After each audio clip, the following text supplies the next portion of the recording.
From doubts over Claire and Jamie's relationship to whether the show will delve into the supernatural elements of the story, here's every single question that Outlander needs to answer before it ends. For instance, will there be any new actors or storylines introduced that deviates from the books? As you all know, the series is based on a set of novels by Diana Gabaldon. However, the show hasn't always followed her books to the T. They've managed to stick with the major plot points throughout the 6 seasons, but as expected, they've also made some changes to certain characters and storylines. So it's not entirely outrageous to suggest that we could see some more changes in the upcoming season. And fans are very much interested in knowing if any new characters will be introduced, or maybe some new storylines that deviate from the books because they could impact the overall story. Given the fact that Starz has already revealed that new actors will be joining the cast, like Gloria Abiano, Rod Holland, and Chris Fulton, and also the likes of Diarmuid Murtaugh and Kristen Atherton. There's definitely a bit of buzz going around, but the official synopsis is that the storyline will follow books 6 and 7. However, with the news of the series coming to an end with Season 8, it is expected that they might rush through the remaining books because Diana Gabaldon did write 12 books in total. But a question I'm more interested in is whether the show will explore the supernatural elements of the story, like the prophecy of the 3 fates and the ghost of Stephen Bonnet. Outlander's always had a supernatural element to it, and with the likes of Claire and Gallus being time travelers, the show has explored that side in detail. From prophetic dreams and visions to the ghost of Jamie's godfather, I have to say I enjoyed that side quite a bit. And in Season 6, we were all treated to the prophecy of the 3 fates, which suggests that Claire, Brianna, and Amanda are all connected to one another. Similarly, the ghost of Stephen Bonnet, which is also a proper evil character, also made a return in Season 6. Can I help you with something? You look like you've seen a ghost. And the question here is, will the show continue exploring that side in Seasons 7 and 8? Talking about interesting storylines, what will happen to Brianna and Roger's relationship? And how will it develop further, considering just how tumultuous it has been so far?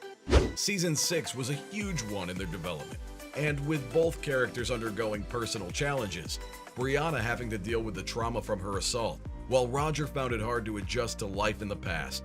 Now fans are very interested in seeing how that affects them, and whether they'll be able to overcome these struggles to build a stronger relationship.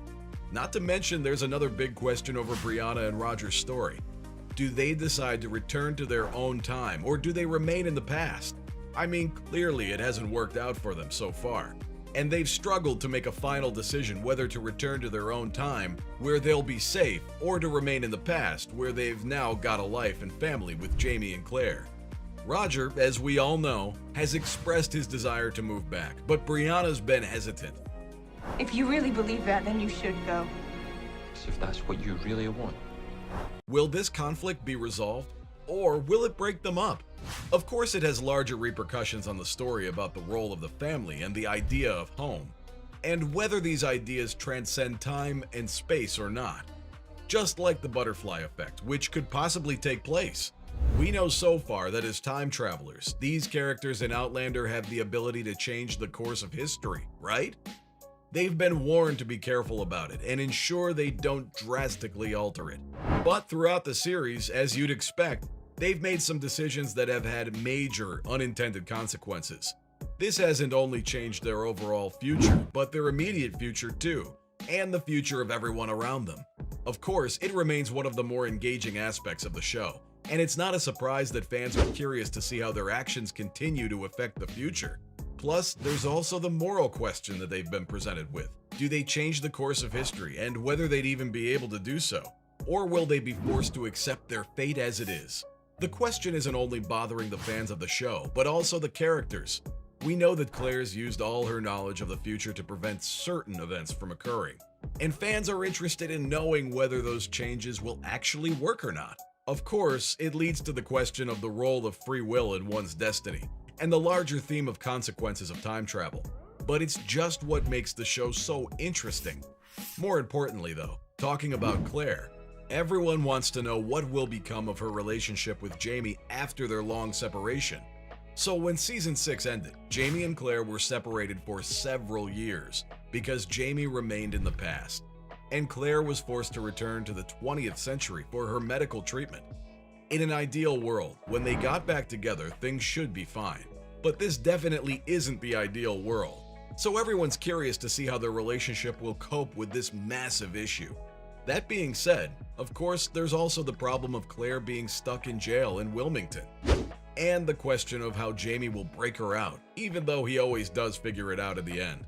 But either way, the couple's separation poses a major question about how the story progresses in season 7. Which leads us back to a significant plot twist. Who killed Malva Christie? And who is the father of the baby? Season 6 ended on a proper cliffhanger, with Claire being condemned as the killer of Malva. Did she really kill her? Of course we'll find that out in season 7. The wife stands before us up to her elbows in blood. Whoever did this, they were gone. She was already dead. But there's also so much doubt over the identity of Malva's baby father. A young Christie had tried to accuse Jamie of rape, but that was probably a reach and only done to get some sort of support and money from him. But Alexander Vlahos, who plays Alan Christie, teased how Christie's journey isn't over. And while that character seems shady to me, it's a loose end that needs tying up before the story is over. That said, there's also a question about young Ian, and whether he'll return to meet Emily. I personally liked Ian Murray's character, and his backstory with the Indians was very interesting. He was married to a woman that he named Emily, but unfortunately, they just couldn't have children. Even when she finally gets pregnant, she has a miscarriage, which will make the older people in the village send Ian away. Because as per their tradition, the souls of Ian and Emily can't merge. However, he truly loved her, or so it seemed, and the question is, will he go back to visit Emily? She has been now living with Kaharitan, who is Ian's friend and a fellow Cherokee. But will Ian return to visit her? I really hope so. However, the biggest question from the show remains on the Revolutionary War, and how the show will factor that timeline into the fabric of the story. Without a doubt, the war has played a great part throughout the 6 seasons, but how will they introduce it? There were some initial steps in season 6 that should certainly lead to the core of it, like a reference to the Boston Tea Party. But how will Outlander represent it? It would be good to have the Frasers meeting some historical figures like George Washington, who already appeared in season 4. Or even Benedict Arnold maybe. And whether or not Jamie and Claire will be a part of the American Revolution.